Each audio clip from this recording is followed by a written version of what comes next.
Savez-vous qu'un territoire français se trouve à 20 kilomètres seulement du Canada? Ou que la France a une frontière terrestre avec le Brésil et qu'à plus de 6000 kilomètres de Paris, dans les Caraïbes, se trouve une île proche des Pays-Bas? C'est ce que nous allons découvrir ensemble aujourd'hui.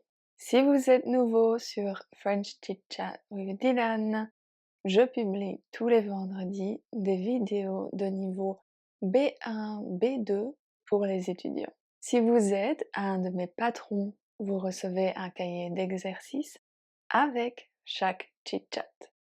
Parfait pour améliorer votre français. N'oubliez pas d'utiliser les sous-titres en français ou en anglais si vous en avez besoin. C'est parti, parlons des territoires d'outre-mer. La France est un pays qui s'étend au-delà des frontières de l'Hexagone. Elle compte 12 territoires d'outre-mer. On les appelle comme ça simplement parce qu'ils se trouvent au-delà des mers, donc loin de la France. Aujourd'hui, on va se concentrer uniquement sur certains aspects étonnants des territoires français d'outre-mer et non pas sur les raisons pour lesquelles ces territoires et régions font maintenant partie de la France. Simplement parce que la vidéo serait incroyablement longue. Commençons par un des territoires français les moins connus. C'est Saint-Pierre et Miquelon qui se situe à 20 kilomètres à l'est du Canada. C'est un ensemble de 3 îles qui comptent moins de 6000 habitants. Ces 3 îles font 242 km². C'est vraiment petit. Dans les années 1920, lors de la prohibition aux États-Unis, c'est-à-dire la période où il était interdit de vendre de l'alcool, les îles de Saint-Pierre et Miquelon étaient une plaque tournante de la contrebande d'alcool vers les États-Unis. On dit aussi que même le célèbre gangster américain Al Capone aurait séjourné sur l'île.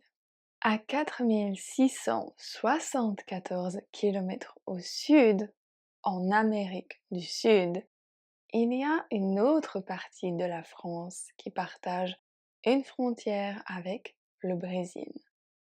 On parle ici de la Guyane. C'est le seul département d'outre-mer qui est rattaché directement à un autre pays. Les autres sont pour la majorité situés sur des îles. En parlant d'îles, une d'entre elles se trouve dans les Caraïbes. La petite île de Saint-Martin est partagée en deux.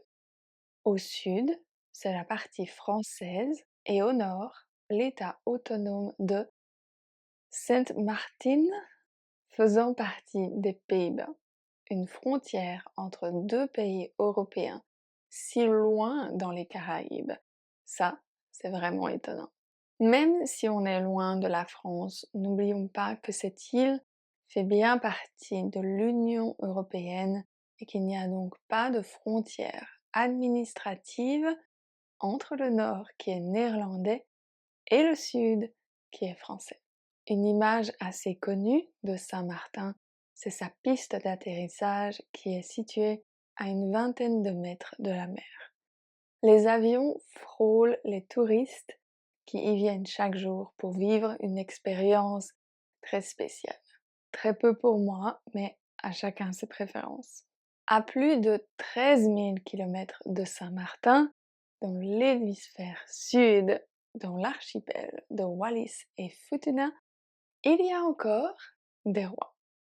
Et oui, encore aujourd'hui, des rois exercent techniquement en France. 3 rois règnent sur ce territoire du Pacifique de 11 000 habitants, situé à 22 000 km de Paris.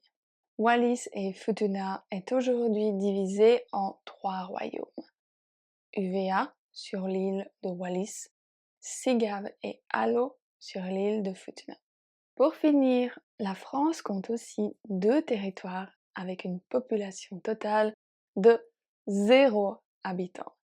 Ce sont les terres australes et antarctiques françaises, situées entre le sud de l'océan Indien et l'Antarctique. Même si le territoire ne compte aucun habitant, il a son propre drapeau et aussi son propre hymne. L'île de Clipperton fait aussi partie de la France. Elle n'a pas d'hymne national ni de drapeau, mais cela ne dérange pas les quelques 11 millions de crabes et 30 000 oiseaux de mer qui habitent sur l'île. Alors dites-moi, est-ce que vous êtes déjà allé sur un territoire français d'outre-mer? Moi, je n'y suis jamais allée. Voilà, c'est tout pour aujourd'hui. J'espère que vous avez appris quelque chose et que vous avez aimé ce chit-chat. Merci à mes patrons pour votre soutien et je vous retrouverai vendredi prochain pour un nouveau chit-chat. À vendredi prochain.